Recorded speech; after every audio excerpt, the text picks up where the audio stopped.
नमस्कार दोस्तों, मैं यश गौतम आपका स्वागत है मेरे यूट्यूब चैनल पर। दोस्तों, कार लोन, बाइक लोन या किसी भी तरह के लोन की एंट्री टैली प्राइम में कैसे करें, आज इस वीडियो में मैं आपको सिखाने वाला हूं। और आप जो स्क्रीन पर देख रहे हैं ये है रीपेमेंट शेड्यूल। इसके बारे में मैं आपको थोड़ा बता देता हूँ।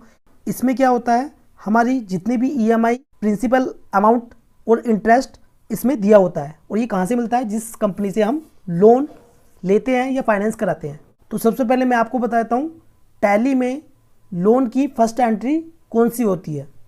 ठीक है, चलते हैं टैली की तरफ। और दोस्तों, यदि आपने मेरा चैनल अभी तक सब्सक्राइब नहीं किया तो प्लीज़ सब्सक्राइब कर दीजिए, वीडियो को भी लाइक कर दीजिए ऐसी बेनिफिशियल वीडियोस के लिए। तो सबसे पहले जो एंट्री होगी वो होगी फिक्स्ड एसेट्स की। तो हम जाएंगे वाउचर में और एंट्री जो होगी वो होगी जनरल वाउचर में। तो हमने एक बिजनेस में बाइक परचेज़ की है, ठीक है, तो ये हमारी फिक्स्ड एसेट्स हो गई। तो आपको लेज़र बनाना है। कार है तो यहाँ पर कार आ जाएगा, बाइक है तो बाइक। अंडर ग्रुपिंग किसके आएगा, फिक्स्ड एसेट्स के। ठीक है, हमारी जो बाइक थी वो थी 1,05,000 रुपये की।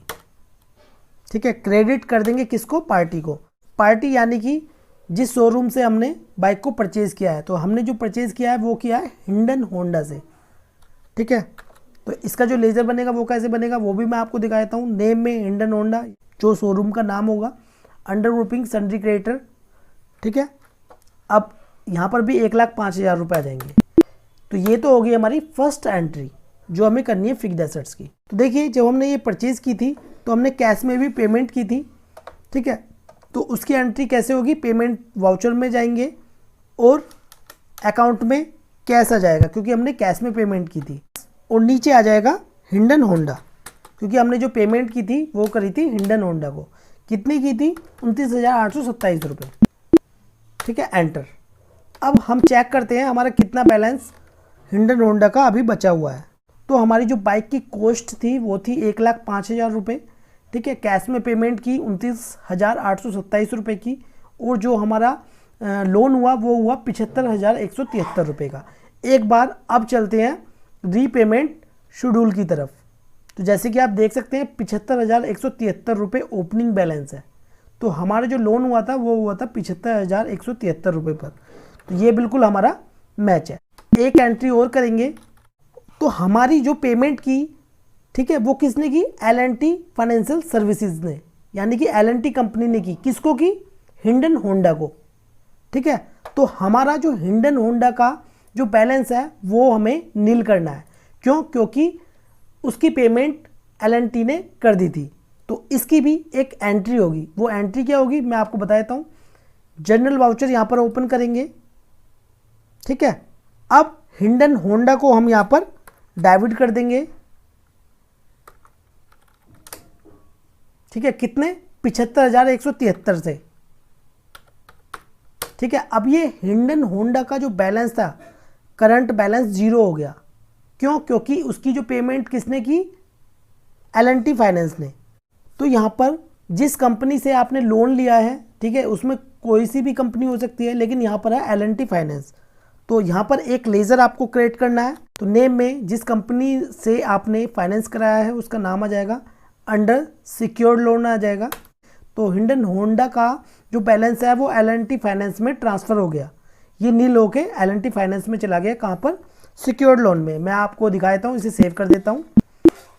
तो L&T फाइनेंस में कितना हो गया, 75,173 रुपये। अब एक बार हम हिंडन होंडा का बैलेंस भी चेक कर लेते हैं। तो जैसे कि आप देख सकते हैं क्लोजिंग बैलेंस नील हो गया।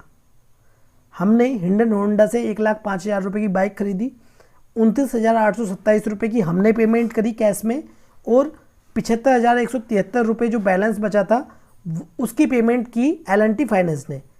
तो हिंडन होंडा का जो बैलेंस था वो नील हो गया। ठीक है, यहाँ तक क्लियर है। अब उसके बाद देखिए हमारी हर महीने EMI जाती है। तो अब मैं आपको दिखा देता हूँ जो हर महीने हमने 3,180 रुपये की पेमेंट की थी। ठीक है, अब चलते हैं बैलेंस शीट पर और चलते हैं L&T फाइनेंस में। तो जैसे कि आप देख सकते हैं दिसंबर 21 से हमारी ये EMI स्टार्ट हुई और 3,180 रुपये की है। ठीक है, तो ये हमारा क्लोजिंग हो गया मार्च में। तो हमारा जो टैली का बैलेंस आ रहा है वो आ रहा है 62,453 रुपये। अब एक बार हम रीपेमेंट शेड्यूल की तरफ चलते हैं। रीपेमेंट शेड्यूल में जो मार्च में क्लोजिंग आ रहा है वो आ रहा है 67,047.43।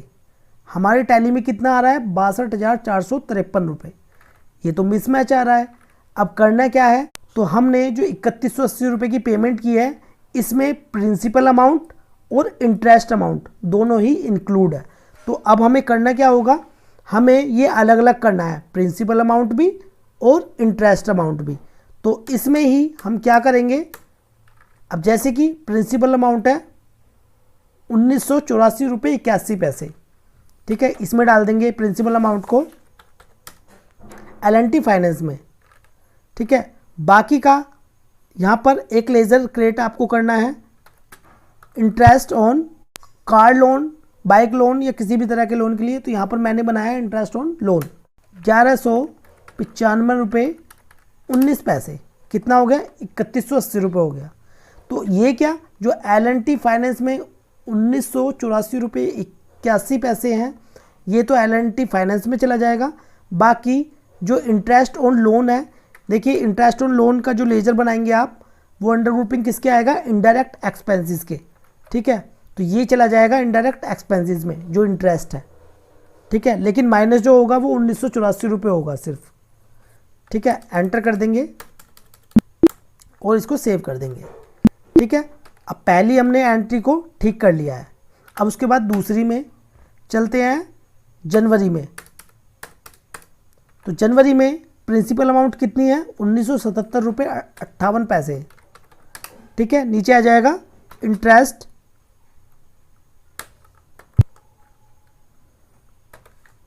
इंटरेस्ट ऑन लोन कितना है इंटरेस्ट 1202 रुपये 42 पैसे, ठीक है। 3180 रुपये है, इसको भी हम सेव कर देंगे। ये एंट्री भी हमने सही कर दी है रीपेमेंट शेड्यूल से देखकर। अब चलते हैं फरवरी में, इसको एंटर करेंगे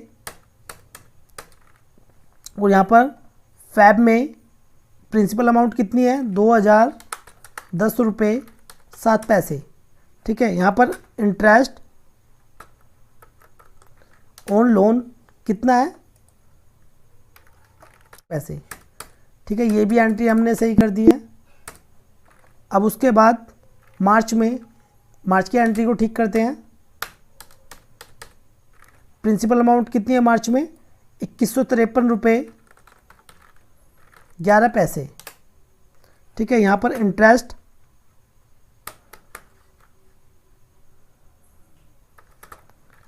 ऑन लोन कितना है इंटरेस्ट 1026 रुपये 89,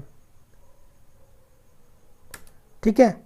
अब ये एंट्री भी हमने ठीक कर दी है रीपेमेंट शेड्यूल से देखकर। अब देखिए हुआ क्या है, अब जैसे ये प्रिंसिपल अमाउंट है तो अकाउंट में जो डेबिट होगी सिर्फ प्रिंसिपल अमाउंट ही होगी। इंटरेस्ट का क्या होगा, इंटरेस्ट हमारा खर्चे में चला जाएगा, यानी कि 75,173 में से सिर्फ हमारी प्रिंसिपल अमाउंट ही माइनस होगी, बाकी का ऐसे ही बचा रहेगा। अब एक बार हम क्लोजिंग चेक कर लेते हैं मार्च, ठीक है।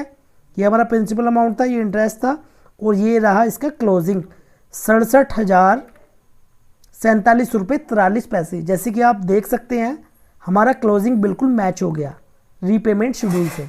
तो ऐसे ही आपको मैच करना है रीपेमेंट शेड्यूल से, ठीक है। प्रिंसिपल अमाउंट आपके लोन अमाउंट में चली जाएगी, डेबिट हो जाएगी, बाकी जो इंटरेस्ट होगा वो इंटरेस्ट इनडायरेक्ट एक्सपेंसेस में चला जाएगा। तभी आपकी जो टैली में लोन अकाउंट है तभी मैच हो पाएगा, ठीक है, रीपेमेंट शेड्यूल से।